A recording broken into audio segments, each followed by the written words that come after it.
Hey everyone, and welcome to the second ever Coach Ride Along interview with Service Excellence. My name is Katie, and I am a brand manager here at Lead Hub. And today I will be interviewing Mark Bruckbauer, who is the newest coach here at Service Excellence, where they ignite the power within. Stay tuned.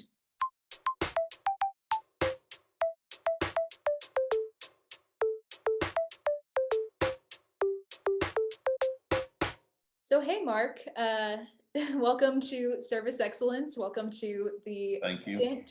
second Coach Ride Along interview. It's really awesome to have a new team member on this because not a whole lot of people know you yet. So this will be a first for a lot of people. A first introduction, anyway. Do you want to tell us a little bit about yourself, your name, where you're from, your background? How'd you get connected with SET? Sure. Thanks for having me on today, Katie. Mark Bruckbauer. I'm the newest coach, as you mentioned, with the Service Excellence team, or SET. Super excited to be here. It's a great group.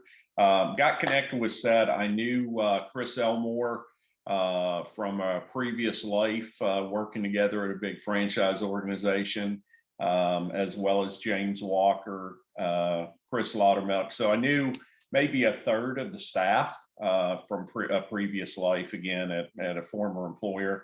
And so we just got to talking, and one thing led to another, and boom, here I am. So been in the trades and the coaching and training industry, specifically for the trades, over the last decade.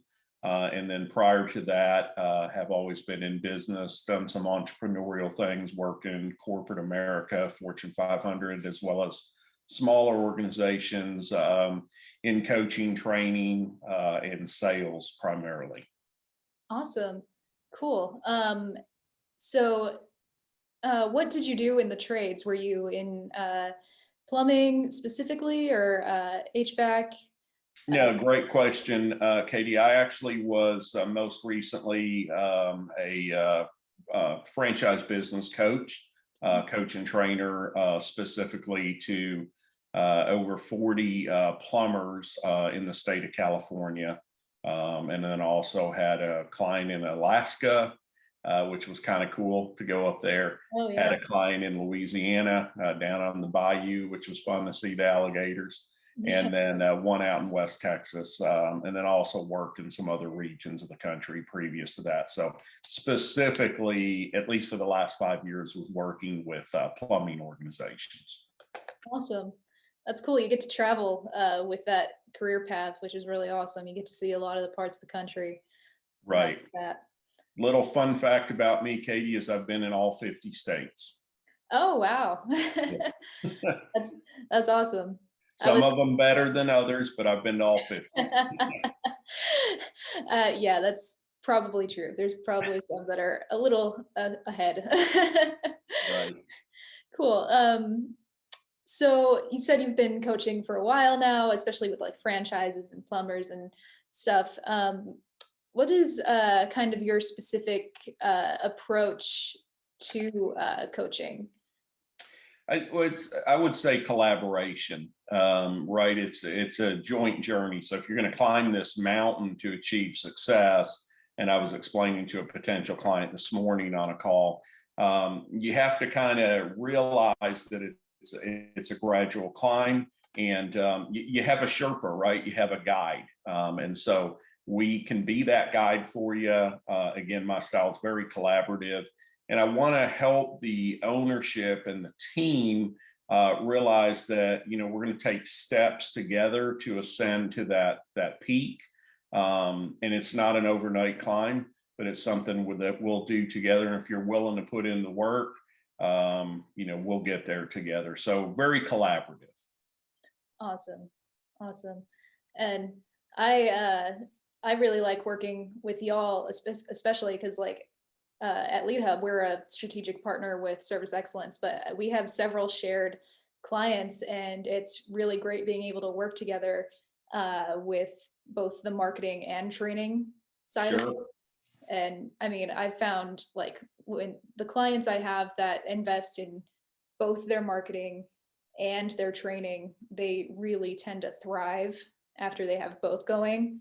Absolutely. And Yeah, as you know, Katie, I mean, when times get tough, right, what do unfortunately too many business owners make the decision like, oh, well, Katie's not important. Let's just cut our marketing budget. And then you're like, let's look at this. Why are you not growing? You should be marketing more when it's tough times, right? Because you have to find even more customers. So we would, I think, definitely agree that, they go hand in hand and you really have to be working that all the time. yeah, yeah. And I would say the exact same thing with training. Like, you always need a solid team that knows what they're doing and like how to really reach that potential or ignite the power within. There you go. That's exactly right. Yeah, it's just not a slogan. It actually is. You have to be motivated, right? Collaborate, and you really have to have a focus. As I was talking to this potential client this morning, and he has a really good vision of where he wants to get near term.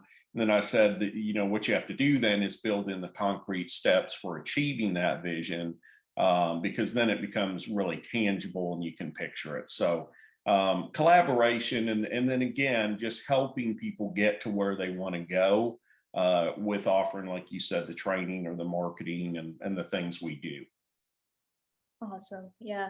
So on that, what kind of traits does someone need if they want to be really successful? Like, they've got the marketing and they've got the training, but like, how do they use that to their advantage? What traits do they need to make that successful? Well, there's a lot of them, I guess, but really to kind of boil it down, great question, Katie, is you have to be tenacious. You have to be, okay, I'm going to knock down this wall. Well, I'm running into a buffer here. Well, then I need to pull the ladder up and climb the wall. I need to knock it down. I need to, dig a hole underneath it. So you have to be focused on your goals, and you have to just say, I'm not going to be deterred by whatever the world throws at me. I have to just stay focused. And it's easy to get distracted, right? Someone yells squirrel and people take off like the cartoons, I think. But staying focused, being tenacious. And I think another big one too for owners, having been a small business owner myself in the past, is you really have to, besides being focused, sometimes you have to be willing to unlearn what you think you already know, if that makes any sense. Because it's not even an attitude of, hey, I know it all as a business owner. It's sometimes what I know puts me in a comfort range, but you almost have to get comfortable being uncomfortable. And when people can do that and they can say, okay, I don't really know all of it, let me get some help. Let the set team help you with the training. Let Katie's group help you with the marketing. Because I like to tell owners, you're probably wearing at least 12 hats a day, every day, with Yeah. different roles. So nobody, I don't care how great you are and what a superstar you are, Katie, and I know you know this, we can't all be, as human beings, we can't all be great at all 12. Now, you can be really good at 10 of them, and then you need help with two or whatever. So I think it's that willingness to unlearn some of the things maybe you already think you know, so that you can refill that head up with, oh, here's great new fresh ideas that maybe are not in my comfort range, but if I take the coaching, the training, and the guidance, I can learn new things and get to where I want to go. Yeah, I think that's excellent advice. Just being able to like put your pride in a little box over here so you can focus on becoming better and becoming all you can be and igniting that power within. That's right. I'm here for the branding. I'm going to say that as many times as possible today, right? Right. That's true. Well, and I think you kind of touched on it too, Katie, is, pride is one thing. It's great. You need self-confidence and pride, right? We all do, especially as a successful business owner. But the reality is, at the end of the day, you got to let go of that pride if it's standing in your way, because pride doesn't pay the bills at the end of the day. Learning new things and growing and into success to ignite the power within, is where it's going to be at. Awesome. Yeah. When you bring on new clients or bring on new trainees, as it were, ones that have never really gone through training, What Mhm. are some of those like key mistakes you see a lot of people making before they are taught what y'all are teaching over at Service Excellence? Sure. Well, I think people can get caught in because we're all human, right? And I think people can get caught into, um, kind of the box of. I think one of the most dangerous things you can do as a business owner is say, "Well, we've always done it that way." Well, that's a dangerous place to be because, again, a lot of times you have to unlearn some of the things you're comfortable with to really expand and grow, not only as a person, but to lead and develop that team. Because really, leadership in a business ownership role, right, or any other leadership role, is simply having that vision, laying it out, and then being able to be a good enough communicator and an inspirer or a motivator to get that team to come along with you. And if you can't communicate that, then you run into problems. So, when we take on a new client, or what I've done through the years is, we have to build that culture of belief. And so the leader has to get it through the training and, hey, this really works.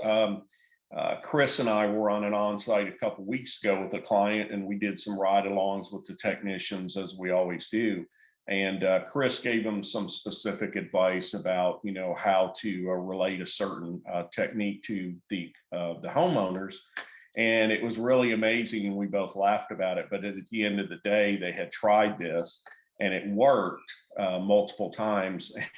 One of the technicians said, "Wow, Chris, this stuff that you guys train and teach, it really works." And so we all kind of chuckled because, again, though, that's what the client wants, right? You guys have industry experience, people, you have leadership, and you have really good content. So how do I absorb that and then lead my people to that? And that's gratifying for us to hear, when a technician or the owner says, "Wow, this stuff really works. Glad I retained you guys." Yeah. Similar feeling over here, like, oh wow, I didn't know advertising worked. Yeah, Like, there you go. Try it; it might work. Yeah. yeah, yeah, for sure.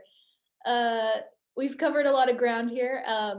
Do you have any last parting advice for anyone who is considering training their coaches or their plumbers, their technicians, their salespeople, their CSRs? Any advice for them? Get started sooner rather than later. Sense of urgency, because you already have this vision. You want to grow. You know where you want to go. But most people don't have a detailed plan. And you really, in coaching, you need someone to inspire you, but you also, Katie, you need someone that's going to hold you accountable to what your vision is. So we'll help you stay accountable and grow into the vision you set. And that's gratifying for me personally as a coach and trainer, but also the set team is, we get jazzed and excited when people are growing and hitting the best version of themselves, and their company comes along with them. So my advice would be just be open, be coachable, and you might find out, hey, this stuff really works. Awesome. Thank you so much for joining me today. Thank you for helping everyone at Service Excellence and our audience ignite the power within. Gonna say it one last time. And I will talk to you later. Thank you, Katie. It was a pleasure being with you today. Awesome. Thank you.